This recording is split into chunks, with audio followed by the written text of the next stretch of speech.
And a good morning to you all, and welcome to the starting lineup. Great to have you with us on an absolutely beautiful Wednesday in the Ozarks. Ned Reynolds joined by Scott Purrier. Art Haynes will be with us a little bit later on, and for the next 2 hours, we are right here talking sports and whatever. Like to hear from you on both our text and phone line. They're the same number, 417-447-1021. 447-1021, either text or phone, your choice.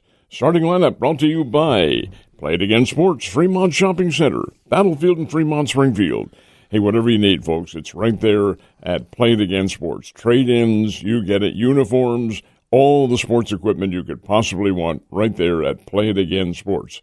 By Citizens Bank of Rogersville, which has two routes, which is what they call their branches. One of them is located adjacent to Highland Springs, and the other is in Rogersville itself. By Swing Right Golf, which is located on South Campbell Avenue, just a little bit north of Nixa, and by Marshfield Chevrolet. That's the I-44 exit, couple of left turns, and you're right there at Marshfield Chevrolet.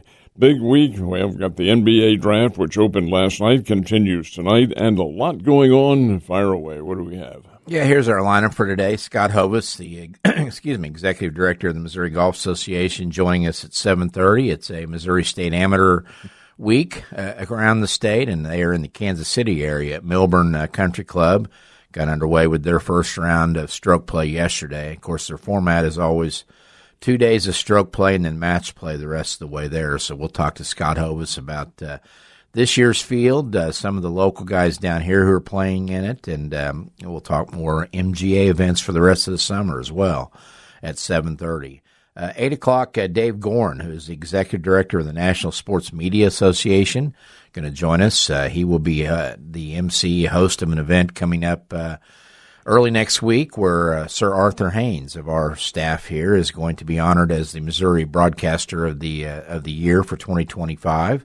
Art will be with us today and then out for a few days as he heads east to go to that event. But Dave Gorin, should have a pretty good discussion about today's media and how things have changed, because he was a longtime media member, still does some Wake Forest broadcasting work there. And so Dave Gorin at 8 a.m. And then 8:30, we continue our Ozarks Legends series. Wayne Frederick, as we're talking Missouri Golf Association events with the State Am this week. Nobody is Mr. MGA more than Wayne Frederick, the former Missouri State Bear golfer back when it was SMS, Glendale High School. Never turned pro, just always decided to have a very, very fine amateur career in golf, and, of course, one of the top realtor teachers, I guess, in the Ozarks now as well. But we're looking forward to talking to Wayne at 8:30. Highly respected golfer, highly respected individual in the area. May not be anxious to talk about his round yesterday. No, he opened with a 78, which, that happens when you're 64 years old and you're playing against the flat bellies, as they call them. But, Wayne, just one of those guys that, he could play 3 or 4 times a year and still pick up a club and go out and win an MGA event. He's got that. It's interesting. He told me the other day, he's a big guy. Wayne Frederick's very well, he's an athlete.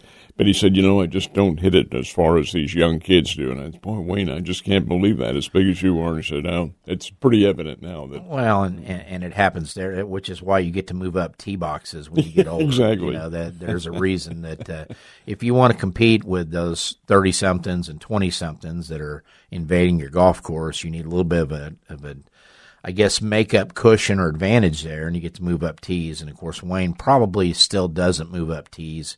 I'd have to ask his Hickory buddies if he does, because it may be a pride thing where he says, no, I'm going to play back here with you guys. Do they do the same in the senior amateur? Well, they all play the same tee box. But is it up a little bit? Oh, yeah, yeah. They'll shorten those courses, and there may even be a super senior tee, which typically is either 65 or 70 years old, depending on what course you're playing, where they go up a little further, too, just to kind of help make up for that loss of flexibility, loss of length, basically, all the things that we old guys fight as we get older there. Flexibility, yes, indeed. Exactly. So that's our lineup, Scott Hovis, Dave Gorin, and Gorin, and then Wayne Frederick for the 3 guests today. Starting five, our top stories, and we start with the NBA draft. I don't know what it is. I can watch literally zero NBA until we get to like the conference finals, but I can sit there and watch the NBA draft pretty much the entire night, and that's what I did last night until I kind of gave up after the second Thunder pick of the first round, and then kind of went back to websites and see who got picked, but. I think it's the stories, we talked yesterday about, visiting with Trevin Brazil, who should hear his name called tonight in the second round. But just, these kids, they start, with a dream when they're like third, fourth, fifth grade. And then they go through all the travel ball and AAU and high school and everything else. And then it kind of comes to fruition. And it was just kind of cool seeing the emotion last night, because I thought ESPN did a really good job. Did you watch much of it? Or I only saw a tiny little bit of it because I discovered I don't subscribe to the Cardinals TV network and such, but I happened to be channel surfing and discovered the telecast was in Spanish. Really? So it turned down the sound. It was not Telemundo. The Cardinals. Cardinals game. Oh, okay. Yeah, okay. Not the draft, no. And watched a little bit of the Cardinals game, enough to make a determination of what was going to happen in the ninth inning. Well, there wasn't very much to watch for 8 innings. Nothing going into the ninth, but continue with it. Right? Yeah, and just, I thought ESPN did a really nice job because, we can break these things down skill-wise 75 different directions, and this kid's got a great mid-range game, and this kid, is a competitor, and all the cliche stuff.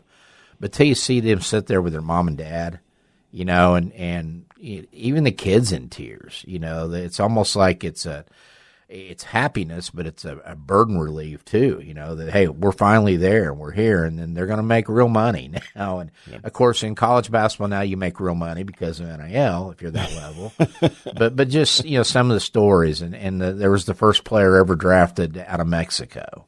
I think he went 19th or 20th, and just, there was one kid, I can't remember which one it was, but his mom's battling cancer, and she's sitting there with him, and she continued to fight for him and make sure he could do the things he needed to do while she was carrying on that fight. Just kind of some cool stuff.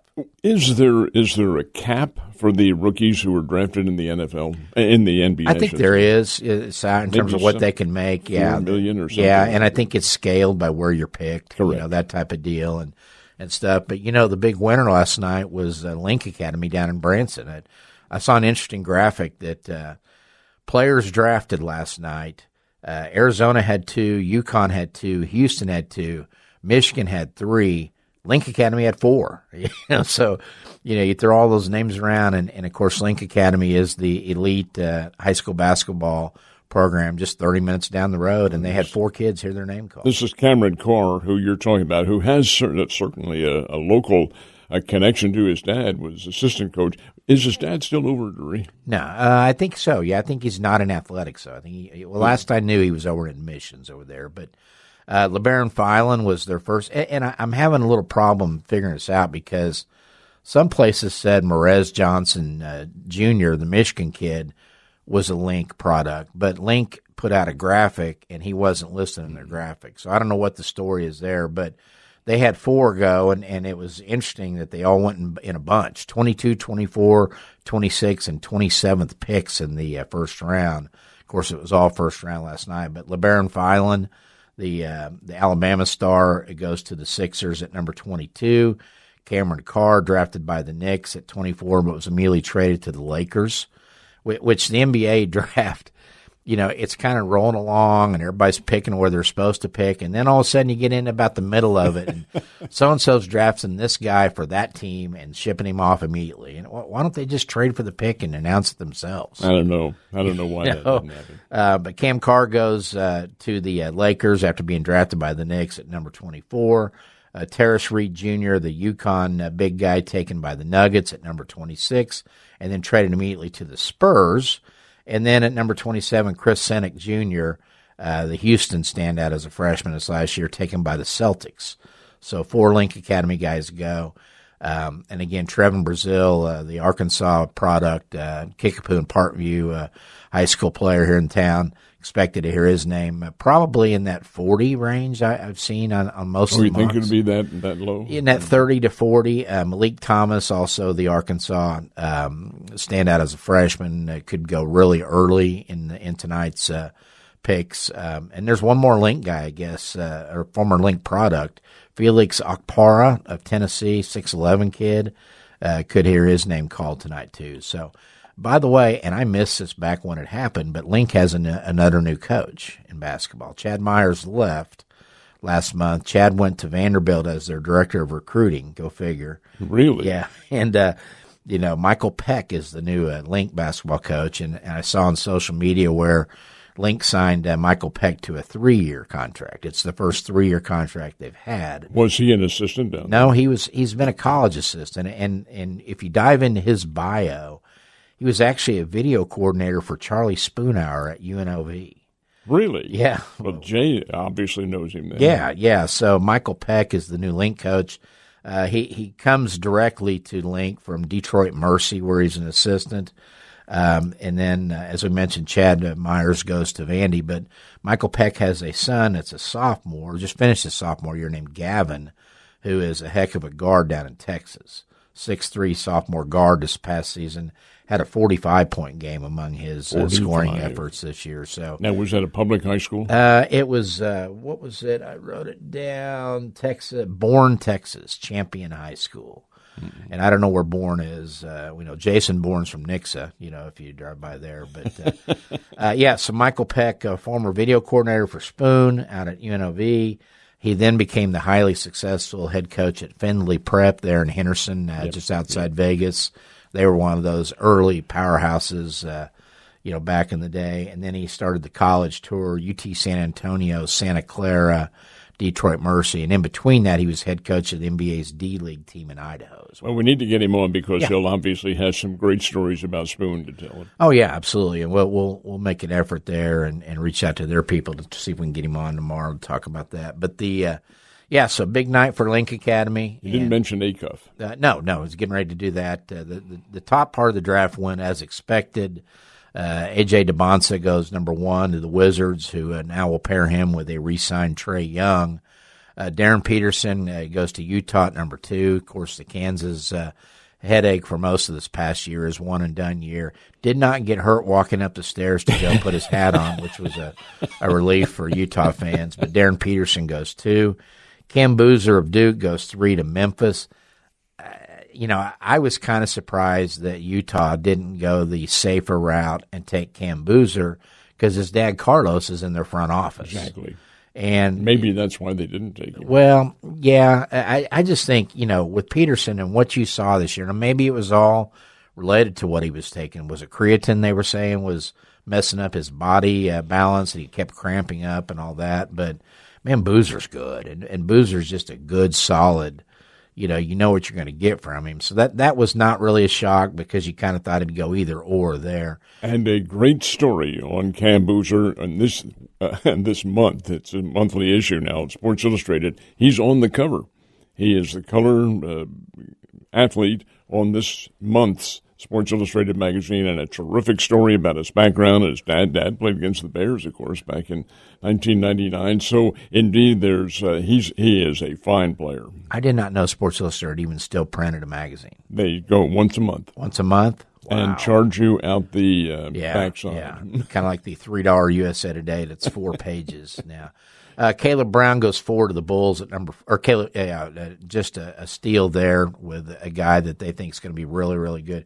And then at the 5 pick was where Wagler goes to the Nets, and kind of a surprise. Wait, I'm getting my he went to the Clippers at number 5 because I'm watching it with my son, and we're kind of trying to figure out where Darius Acuff Jr. might land.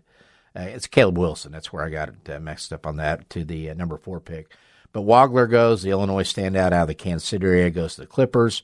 And then kind of the first surprise, Michael Brown Jr. out of Louisville goes to the Nets at number 6. They didn't even put the clock up for Sacramento at number 7 because they went ahead and said, we'll take Darius Acuff Jr. And so they were very happy to get him. And listening to the Vison guys on the way in, they think Acuff Jr. may be the front runner for Rookie of the Year next year because they think Sacramento will turn him loose and let him kind of be the star of that show right off the bat. He is the only player outside of Pistol Pete Maravich ever to lead the SEC in both scoring and assists, and fell to number 7. Oklahoma City Thunder, it sounds like all the pundits were very pleased with their draft. They took the Mara kid out of Michigan 7-3 with their number 12 overall pick, which is very much a necessity after we watched Chet Holmgren not guard Wemby during the Western Conference Finals. So Mara goes, and then they actually acquire Bennett Sturtz, the former Drake and Iowa guard, who's just a gritty, heady, all the cliches you can use for a guy that goes out there and is not going to be a problem. You didn't want to bring a guard in that SGA would go like, wait a minute, I got to share the ball with that guy because Bennett Sturtz will fill whatever role you want him to fill. He goes to Oklahoma City. Memphis actually took him at number 16, one pick ahead of the Thunder, and then traded him to the Thunder immediately. So clearly the Thunder had Sturtz ID'd as a guy they wanted to add, and they did. So round 1 in the books last night, and round 2 tonight we'll be watching to see what happens with Trevin Brazil and some of the others in the draft there. Let's take a break and come back and do the rest of our top stories. This is the starting lineup. Go away, be back in a second. Cardinals were 4-3 to losers last night, but we'll get into that in a minute. We're into our top stories. Continue. Yeah, and just one more NBA draft note. Looking at this, the Chicago Bulls. Trevin mentioned on Monday that he would like to wind up with the Bulls. They pick 38th. So they have the 8th pick tonight. So that'll be kind of that wheelhouse of, maybe the kid winds up staying. He didn't mention, though, whether or not he has visited with them. I suspect he probably has. Yeah, and they go to the combine, so they get a piece, kind of a little bit of all of them there. It's so different than the baseball. Corey said yesterday that, Curry Sutherland has been going to these workouts with all these teams before the draft there, individual workouts, and does baseball have a combine type thing? Where they do. It is not the same as what the NFL has, but they do have a smaller combine. Yes. Yeah, and so baseball a little different there, where you get more of these teams want to take a deeper dive. Of course, you've got more rounds too, and Major League Baseball and the Players Union trying to figure out how many rounds that will be in the future going on. While we're kind of talking about changes to formats and things like that before we get into the baseball, the details did come out on the PGA Tour's plans for starting in 2028. There will be basically 2 different tours out there, the Championship Series and the Challenger Series. And basically what it amounts to, and I was kind of taking a deeper dive to find out what does this mean for the Korn Ferry Tour, and it will still exist. Mm-hmm. It will just become more of a single A and double A comparison type deal, while this Challenger Series will become almost your triple A of golf. And I think that was made clear by Rory McIlroy yesterday when he said this Challenger Series is and this is a quote, a glorified Korn Ferry Tour. So, okay, what's that mean for the Korn Ferry? And we discussed this yesterday too, Scott. It's more a double A. Yeah, and the Challenger Series and the PGA Tour officials slapped Rory's hand very quickly on that, because the last thing they want to do is have zero fan interest in this Challenger Series. Exactly.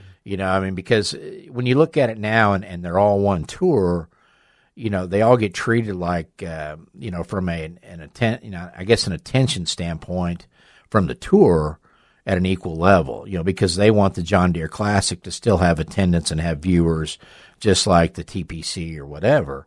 But they're going to have trouble spinning this to fans that are going to go, why am I going to watch the Challenger Series when the Championship Series is on? Because they will run side by side. They are running simultaneously. And it makes me wonder, and I don't know this, but it makes me wonder whether or not some of the big-time sponsors have pulled out of the major tour and may perhaps redefine what they're going to do with the Challenger Series, but they do run at the same time. And it's a difference in obviously in money. I think the Elite Tour will have many $20 million purses, and what's the Challenger have? Four, at least $20 million. So that means you could have $25-30 million purses. And I think what the Tour is trying to do is some of those sponsors that have pulled out is maybe get them back in the fold on the Championship Series. Yes. Say, hey, you know what? This is an event that you're going to have the top 90 to 120 guys in the world playing in these things.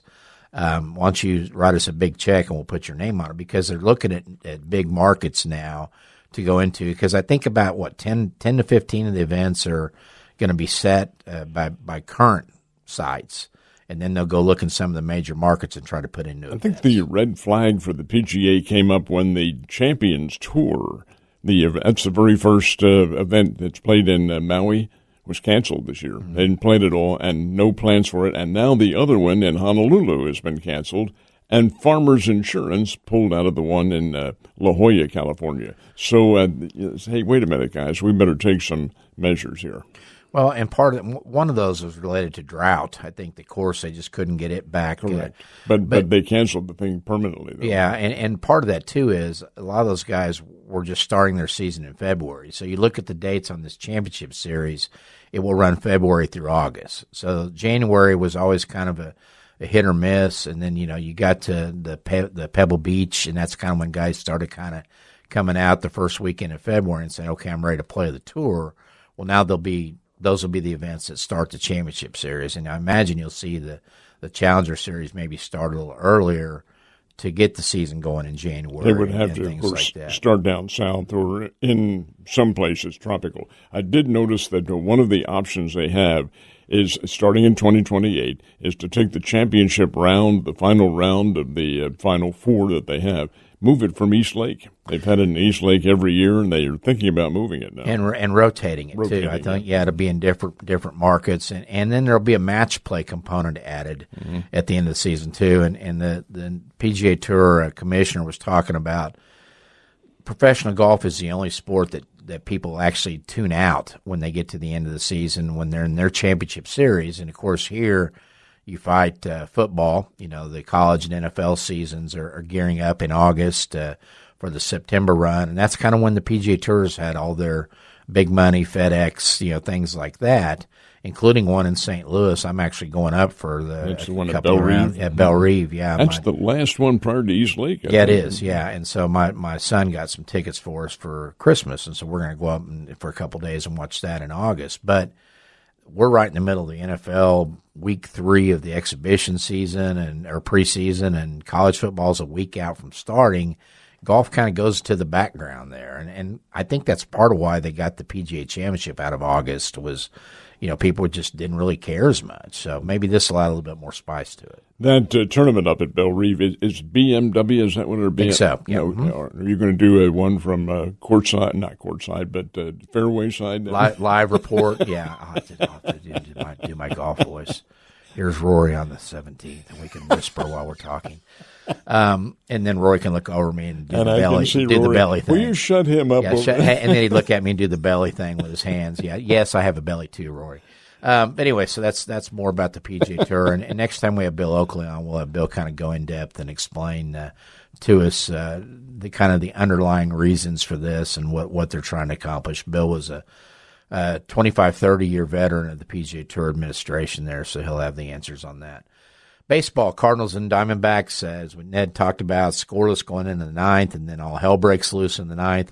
Arizona gets 4 runs in the top of the 9th. The Cardinals counter with 3 in the bottom. Arizona holds on for the 4-3 victory. So the score is 4-0. The rally was started by Nolan Arenado with a double, drove in a run. Then the Diamondbacks added 2 more, and then seemingly it's just icing on the cake. A wild pitch, and here comes the 4th run in on the wild pitch. That was the difference in the game. Yeah. And so kind of just a weird game up at Busch, and they'll go back at it tonight, 6:45. Mitch Bratt, or if it's Brott, if I'm thinking food, it's Bratt, B-R-A-T-T, and Liberatore, the pitching matchup, 6:45 tonight. The Royals, all their guys are hurt, and they just start scoring a ton of runs. I don't know how that works that way, but Bobby Witt Jr. is still out. Vinny P., of course, is out for probably a month or 2 with the hamate bone. Jack Caglione is going nuts. He is not out. He's hitting it out, is what he's doing. 2 more home runs for Cags last night. He is tied with Nick Kurtz with 9 home runs in June for the most in baseball, and just tearing it up right now. But the Royals beat the Rays 12-5. By the way, Jack Caglione is a Tampa native, so he's going back home and putting on a show in his home area there. Did have Nick Lofton going 4 for 5 with, I think, 4 RBIs, if I'm not mistaken. And a home run. Mm-hmm. The Royals had 14 hits. This is a good Tampa Bay team, and 14 hits against them. Well, don't look now, but Kansas City is beginning to heat up now and playing the kind of baseball that we thought they were going to. Is it too late? Well, probably is, but then again, you never can tell. Well, and with the wild card now, you never can tell. I mean, you got 3 months to kind of see if this can continue. That they get a good pitching effort out of Avila last night. 1 run over and 5 hits to hold the Rays down. In his time, six strikeouts for Avila. Another guy that's just kind of coming out of nowhere and giving him a good start here and there. And the Rays are in a free fall right now. They've dropped to 8 of 11.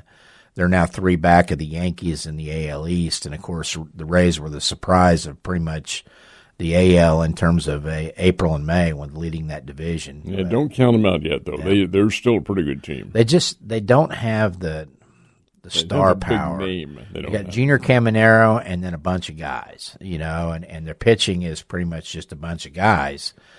Shane McClanahan last night gets beat around a little bit there, and so but they're back at it tonight. Noah Cameron and Griffin Jacks, the pitching matchup, 5:40 for Game 3 from Tampa. Springfield Cardinals fall 6-3 to the Naturals last night over at Route 66 Stadium. It's the first of 6 games with Northwest Arkansas, the Royals AA affiliate. They'd have 3 runs in the last of the 9th inning. Yeah, tried to make a game of it, but too little too late there.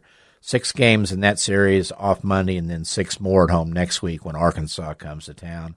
And in the World Cup yesterday, Portugal was a 5-0 winner over, I can't say it, Uzbekistan, as Ronaldo scores twice. England and Ghana play to a scoreless draw. Croatia beats Panama 1-0, and Colombia defeats the Congo 1-0. Get ready for lots of soccer, 6 matches a day for the next 4 days as we head into the knockout round coming up of round of 32. USA versus Turkey tomorrow night, a meaningless match, as the Americans have already clinched their spot in that 32. You want to have one more? Yeah, what do you got? Brendan Sorsby. Yeah, the NFL says no. Not going to play. Yeah, we've got some others. We'll get into the Bear of the Day release after our next guest. Missouri Amateur update coming up. Lady Bears non-con schedule. Corey kind of touched on that yesterday. Wanted to mention this before we go.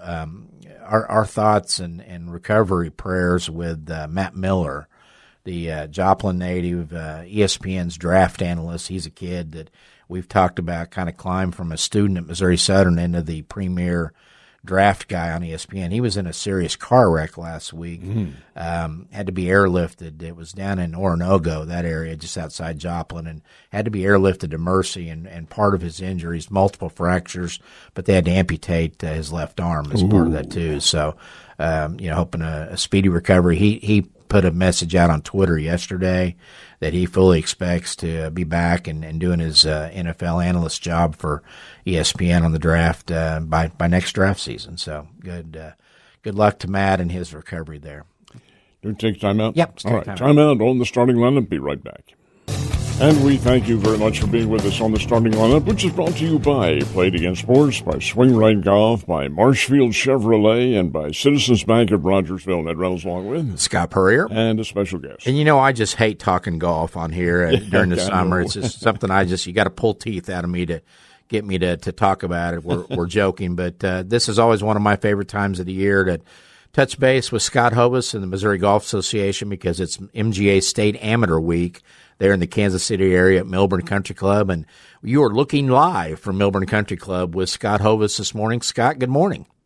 Hey, good morning, guys. Thanks for having me on. You bet. You guys teeing off here in about 25 minutes. I guess you don't have starter duties on the first tee, none of that stuff, huh? No, I don't have starter duties on 1 or 10, so it's kind of nice. You bet. Well, and I talked to you, kind of prepped you for this, but we do an Ozarks Legends series every Wednesday, kind of one of those names in the Ozarks that's been synonymous with success and Hall of Fames and things like that. And today our guest at 8:30 is Wayne Frederick from Springfield, and a guy that's been a frequent flyer with the MGA over the course of his career and is teaming up this week as the oldest player in the field, correct? Yeah, I mean Wayne's a great golfer, but he's a better man. You're not going to find anyone better than him, and he's genuine, and his career speaks for itself when you look what he's won. He's won every MGA event now, from the Missouri Amateur to all the way up to the senior amateur a few years ago. So, he got inducted in the Missouri Golf Hall of Fame a couple years ago, and well worthy, and he's just a great guy, and just keeps plugging along. He says this is his last one every year, and then next thing you know, he's in it. And so it's fun to watch. Yeah, that's interesting. You mentioned that, Scott. Last time we tried, I'm done. And then all of a sudden, I'm going to give it one more try. There are probably a number of one more tries remaining. Yeah, next year with us going to St. Louis Country Club for the first time since 1934, I think that he'll be like, yeah, I got to do that. And he may be 65 in that by the time that I know he's a year older than me. I'm 63. He graduated in 80. So he'd be pushing that. But and one of the few guys that can just not play, not practice much, and go out and shoot right around par, right? That's been always one of Wayne's hallmarks there. He just knows how to get it around. He knows where to hit it, where not to hit it, and he's just a good player. He stood on the first tee on the practice round and jokingly said, "I love that social media post out there. The youngest was 16 and the oldest was 64, and I realized that was me." Boy, that hurts. That stings. Yeah. Scott, now, of course, he'll be playing in the senior amateur too. Where will it be held? The Missouri Senior Amateurs in Poplar Bluff at Westwood Hills. He'll be in that one. And is the 6 team, am I correct? Is it one of the Munslinger kids? Because they're always in this, and it had the one get to the semis last year, I think, or a couple of years ago. Yeah, it's Anson Munslinger from Columbia, Missouri. He's 16, shot 1 under yesterday, and he's getting recruited by every D1 school in the country right now. Is he the oldest? I think they have 3, don't they? Denise and her husband.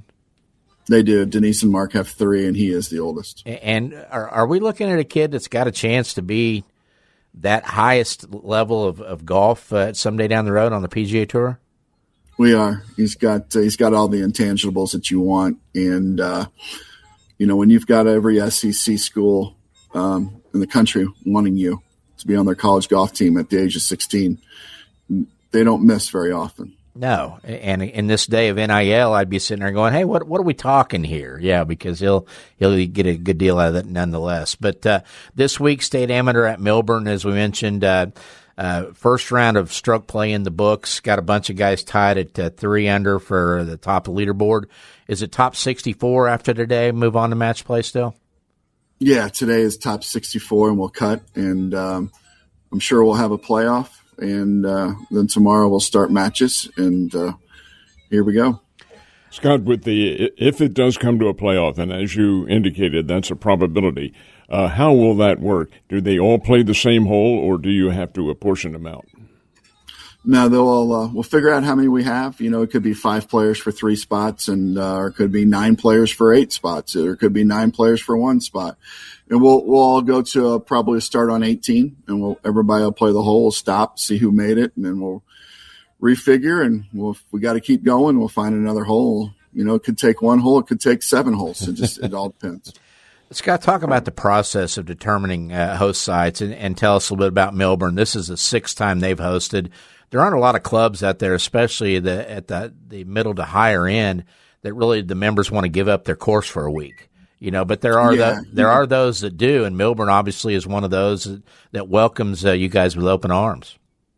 Yeah, that's a great question, Scott. A lot of people have asked me this, and since we announced this last year, we were coming here. Why is it in Missouri? Or why is it in Kansas? It's the Missouri Am. It's a great question, valid question, and Milburn. It was founded in 1917. Missouri Golf Association was founded in 1905. And so it was one of the founding clubs, first ones. And it's been a member of the Missouri Golf since then. And so they've been around, and they've been great supporters. The first one they hosted was in 1934. The last one was 1994. But to tell you and Ned, the hardest part of my job the last 10 years, and especially since COVID, is finding golf courses allow us to come, because everybody's sold out. Everybody's full. And you feel bad asking them, I know these, members are paying a lot of money. It's $50,000 to $75,000 to join a private club in the Kansas City, St. Louis area on the low end. And these people are spending a lot, and we're coming in and, we're kind of disrupting them for a while. And so it is, you got to do a lot of begging, pleading, and borrowing to try to get a golf course these days. And we're fortunate that we have so many great member clubs that see the value of amateur golf, see the value of what the mission is to grow the game. And a lot of them open their arms to have us in, and I'm fortunate at that. But I will tell you, it is the hardest part of my job these days is finding golf courses to let us to come, and I respect it 100%. With that in mind, Scott, how far in advance do you book these golf courses? Yeah, so like for the Missouri Am, it's a 7-8 day process for us. We'll be here as a staff for 10 days. We got here on Saturday. We'll leave Sunday night. I'm booked for Missouri Am through 2032. Mm-hmm. And I'm working on 34 through 40 right now. It's just, since it being a long week, you just got to get that out there. Are you at liberty to say, are any of them planned for down here? I'm at liberty to say that we are at St. Louis Country Club next year for the first time since 1934. And, we are working on some courses in the Southwest Missouri part of the area. Very good. Well, Ned would like to be the starter at that 2040 event when you get the site secured. So if you can go ahead and put him down, I'll be way too old. Yeah, for that. in 2040. No, you don't. I would love Ned. You're not too old. I would love to have you on our first tee anytime you want to be a starter. It'd be an honor to have you a part of our group. That's very nice of you to say. You would be almost 100. At that'd be a great tribute to golf, wouldn't it? I mean, 15 years from now? Yeah. God almighty, I'd be out there. 100 years old as a starter. That'd be something, wouldn't it, Scott? Do you honestly think I could make it out there to do something like that? Well, we'll wheel you out there. Right? Whatever we got to do there. But, well, Scott, what do you like about Milburn? What's the test ahead for these guys? I was looking at the leaderboard, kind of picking out local guys. I see Jackson Bailey from Oned among our area guys at even par. Interesting, Derek Reynolds +1. That's, of course, son of Kathy, grandson of Sam. And then Kevin Kring, I saw he's in the field. Of course, regained his amateur status. I'm sure there were a lot of guys that were just thrilled with that across the state of Missouri, weren't they? Yeah. Milburn is a really hard golf course, and I'm not going to sugarcoat it. I had it set up really hard yesterday, and the rough is pretty thick. The fairways are tree lined. You've got to keep it between the posts, as we say. And greens were running about 13 on the stump yesterday morning. So you've got to keep the ball below the hole at all times. If you look at the early morning scores, if you see there wasn't very many scores under even or under in the morning. It's just weird right now with the atmosphere, the dew point, and the humidity. The greens in the morning are running about 13 on the stump, and they're flying. Wow. We hit it's about 1 o'clock. I've been here since Saturday. It's about 1 o'clock on this golf course. Every day I start seeing them slow down. And it's just the way the humidity, the dew point is, and the temperature. And so late in the afternoon, they really lose some speed, where there's still very good speed, but they get to the point where guys feel more comfortable and it's not going to get away from them. And so that's why if you look at the leaderboard, and you'll see a lot of the low scores came yesterday afternoon. So those guys have to turn around this morning and play totally different greens, speed wise, and it's going to catch them. So they're going to step on the first green. They're going to hit a putt, and they're going to be like, oh, whoa. And it could get away from them. But it's a great test. I mean, the kid yesterday was a 6 under who's going to the rap young man who's going to KU next year. And I had to go watch it a little bit, be like, where is he finding 6 birdies? And then he kind of collapsed coming to the house. It doesn't give up, guys. There's not a hole where you can just take a breather and be like, all right, I can take my time and get aggressive. You've got to be paying attention to the whole 18 holes, and it challenges every club in your bag, and it's just a great test. What a great golf course. And by comparison, for those that are saying what's a stimp meter and what's a number, the U.S. Open people were kind of bragging and warning that they were going to take it to 11 or 12, and you guys are at 13 there at the State Am, and the higher the number, the faster the greens. What's the fastest you've ever stimped a green out in your time with the MGA? Accidentally, I think we got one to about 13.5 one time. It just kind of baked on us and got there, and we had to add a little water. We had, when I got here on Saturday, they were trucking. It was like putting on on the cart path, and we backed him off a little bit, and then we brought him back a little bit on Monday. But it's just weird how the plant grows and how it reacts to the dews and to the humidity. And I don't think people realize how much humidity affects the plant on the greens. And it'll make them softer, and it will slow them down. Are any or many of them sloped like they were at Shinnecock Hills? Oh, yes, sir. I mean, they're, when we went out and looked for hole locations for the first 2 rounds, I've told the players it took me 30 minutes to find 2 spots on the 14th hole here on Sunday morning that I felt comfortable the ball would not roll 7, 8, 9, 10 feet away from me when it went by the hole. Scott, how do you avoid the state amateur, the signature event for men's golf in the state, becoming entirely a young man's game? The format is 2 days of stroke play and then 4 days of match play. It's still a 36-hole final. A guy like Wayne Frederick at 63 or 64, that's asking a bunch, and even the guys in their 50s and 40s probably, because you got these college kids that this is what they do. And so how do you combat that as an MGA to make it where you will get a champion or a guy that thinks he has a chance in his 40s and 50s? That's a great question. I appreciate you asking that. For the longest time, the Missouri Amateur was a walking only event. Mm-hmm. You had to walk from stroke play, and then match play. And then I think it might have been like in the 80s, if my mind through research, they allowed them to start riding in carts during the stroke play portion. And then they got to match play and you had to walk. And it did turn into a kiddie contest because it's not usually cool. And this is crazy. I mean, yesterday I had a sweatshirt. I had a pullover on all day. It's 70s. Usually it's 90 to 100 this time. And I think it was about my third year, 2008. I went to the board and I'm like, guys, we're turning this into, we're losing numbers because we're losing the mid amateur players, the 35 to 45-year-olds who still can play, the Wayne Fredericks and the Kevin Krings of the world, because it does turn into a kiddie contest when you get to Friday afternoon because legs just get shot. And so we started allowing players to ride in carts, and that does help some, but it's still a long time. I think that'd be a great question to ask Wayne. Yeah. Like, hey, Wayne, what is it? I think he's going to give you the same answer, but I'm honest with you both. I mean, I don't hit a shot all week. And by the time I get to Saturday, I am spent. So, I've played in it before. I know what it takes. I know what it takes out of you. It's just not the physical part. It's the mental part. And, I take pride in setting up a championship to make you think mentally. My thing is when I'm setting up a golf course, and I know this is off topic of what you guys were asking me, but it kind of goes along with it, I think, is that by the time you play Friday, you're standing out in the fairway and you can't figure out where I should not miss it or should miss it. That's on you. That's on you. It's not on me.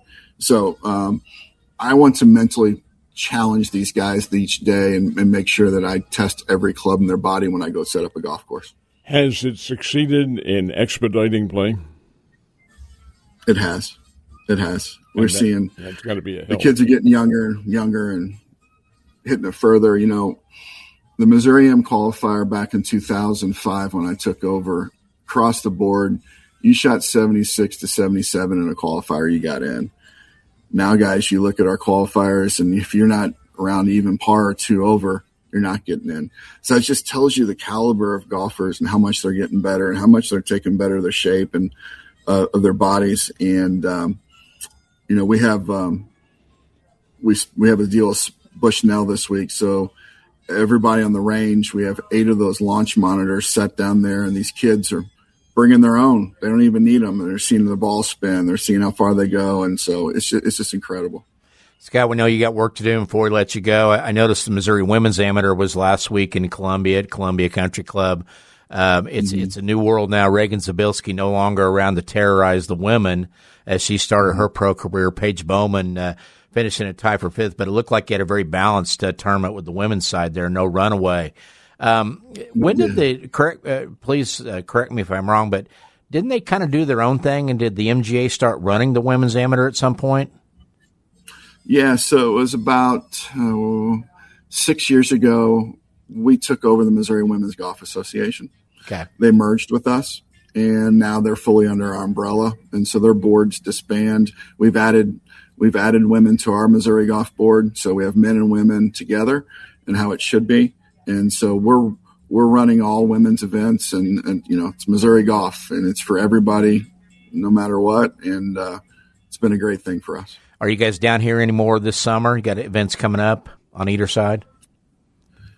Holy cow. We run over 65 a year. Yeah, I was going to say, you have trouble keeping track of that, don't you, with everything? Yeah. And the Stan Utley Jr. Tour that you run as well, right? So, yeah. Yeah, guys, I know that Stan, and he was just it was pretty neat. He came to Fulton, Missouri last week, and he did a clinic for all the kids. And for them to see one of the best short game teachers in the world talk and then give them tips and then take pictures, and it was great to see him. And it's pretty cool. We have 240 members. We sell out every event with 90 players and 40 to 50 on a wait list, and we're going to keep growing it. And it's great to have Stan's name on it. Very good. Well, Scott, we appreciate your time, and maybe we can check in next week and get a kind of review if that's okay with you. Yeah, I appreciate you both for what you do for everything in Missouri and Southwest Missouri, and supporting us here at Missouri Golf. You bet. Have a great week, and hopefully you'll need that sweater again later on in the week as well. It's not going to happen in Kansas City. Heat index of 104 by Sunday, so I think I might be down to my Speedo by then. There I'm just kidding. I won't pull that up. Yeah, we will not have video on that with just this. So, yeah. But, Scott, hey, thanks, and best of luck this week. He is Scott Hovis, director of the Missouri Golf Association. We'll take a timeout on the starting lineup and be right back. Back to the starting lineup with Scott Purrier, Ned Reynolds, and Art Haynes on your home for the St. Louis Blues. 102.1 The One. And we are delighted to have you with us on the starting lineup. Cardinals baseball coming up a little bit later on tonight. Ned Reynolds along with Scott Purrier. What do we have in the next segment? We're going to talk more golf. Wayne Frederick at 8:30, and then we have a special guest coming up at the top of the hour, Dave Gorin, who is the national director of the National Sports Media Association. Our own Art Haynes is going to be inducted not inducted, but honored as the 2025, maybe indicted. It depends on how Art behaves out there, but as the 2025 Missouri Broadcaster of the Year. So we'll talk to Dave coming up, and then Wayne at 8:30. Just wanted to shout out to Scott Hovis for what he's done, because the MGA now is just a giant compared to what it used to be, and taking in the women's events, taking in, starting the Stan Utley Jr. Tour, he said sells out every week. I was looking to see, and they do a great job of going all around the state. There's a junior event, I believe, at Rivercut mid-July. The senior series goes down to Ozarks National and Buffalo Ridge in August. You talk about a place that probably had a very quick sign up and shut off on that, because everybody wants to play down there. And so, but just, his dad was the high school coach at Jeff City for years, Gary Hovis, and passed back in 2017. But just golf runs in his blood. It's great to see what he's doing. And you're absolutely right. Articulate spokesman for the entire organization, too. We have arrived at our mid-show timeout. We'll take a brief break and a big second segment coming up. Please, folks, stay right where you are.